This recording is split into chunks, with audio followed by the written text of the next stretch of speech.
Après une année d'absence sur le Tour de France, la course mythique qu'il l'avait révélée en 2015 où il était allé chercher une victoire d'étape à Saint-Jean-de-Maurienne et où il avait confirmé les 2 années suivantes en inscrivant 2 fois son nom au palmarès du podium final avec ses 2e et 3e places en 2016 et 2017. Romain Bardet revient à nouveau sur la grande boucle en 2022 et pourrait bien en surprendre plus d'un cette année et offrir de très grandes choses sur les routes tricolores.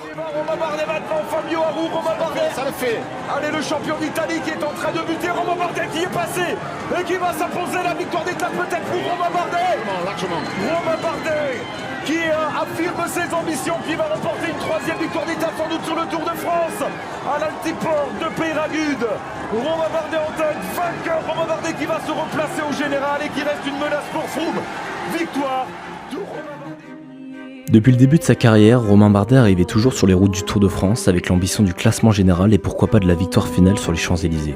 Et c'est bien ce qui s'est passé cette année sur le Giro qu'il semblait conquérir d'une main de maître, auteur d'un excellent chrono dès le 2e jour, le classant dans le temps de Carapaz et Nibali, et même devant le futur vainqueur final de la course, Jay Hindley. Puis 2e de la première grande arrivée en altitude au sommet du Blockhouse, la maladie contractée le poussant à abandonner sur la 13e étape, nous avait tous frustrés, et lui le premier.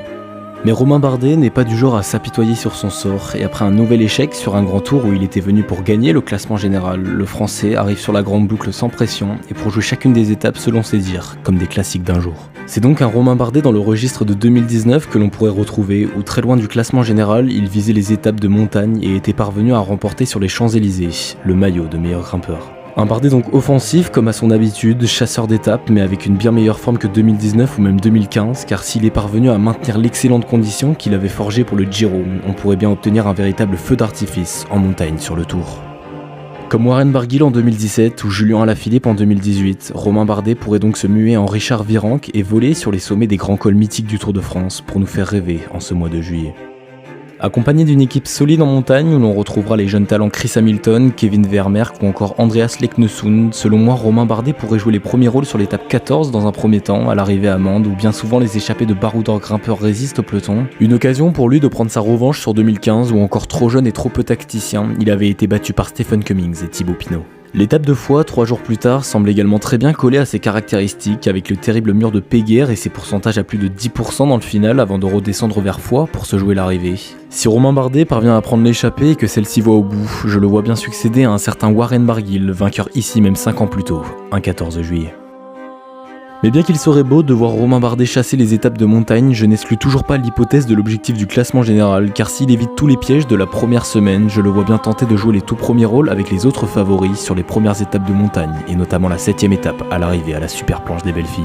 Car c'est bien son ADN de jouer le classement général des grands tours, et personnellement mon rêve de le voir en jaune sur le Tour de France. Romain Bardet qui va passer la ligne dans quelques instants, ça ne suffira pas pour prendre le maillot jaune, mais il est là, Romain Bardet dans le jeu lui aussi, très belle journée pour l'équipe AG2R La Mondiale. Avec l'absence malheureuse annoncée du champion du monde Julien Alaphilippe au grand départ du Tour de France 2022, Romain Bardet avec potentiellement Thibaut Pinot et David Gaudu sera donc la plus grande chance française et comme durant ces grandes années de 2015 à 2017, à nouveau tous les regards des Français seront tournés vers lui.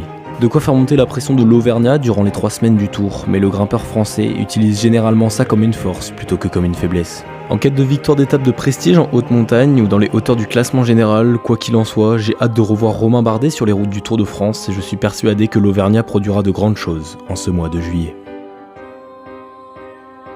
Enfin, je tiens à vous remercier chacun d'entre vous pour tous vos commentaires durant cette année d'absence qui m'ont remotivé à vous refaire une vidéo. Vous remercier également de toujours avoir été là au rendez-vous tous les dimanches matins à 10h et encore aujourd'hui pour ce retour. C'est vraiment une énorme motivation et fierté d'avoir une communauté comme la mienne et vraiment merci à tous. J'espère vraiment que cette potentielle dernière vidéo vous aura plu. En tout cas, moi j'ai vraiment énormément aimé travailler dessus et j'espère que les commentaires seront aussi positifs que d'habitude. Et moi, j'ai plus qu'à vous dire peut-être à bientôt pour une nouvelle vidéo.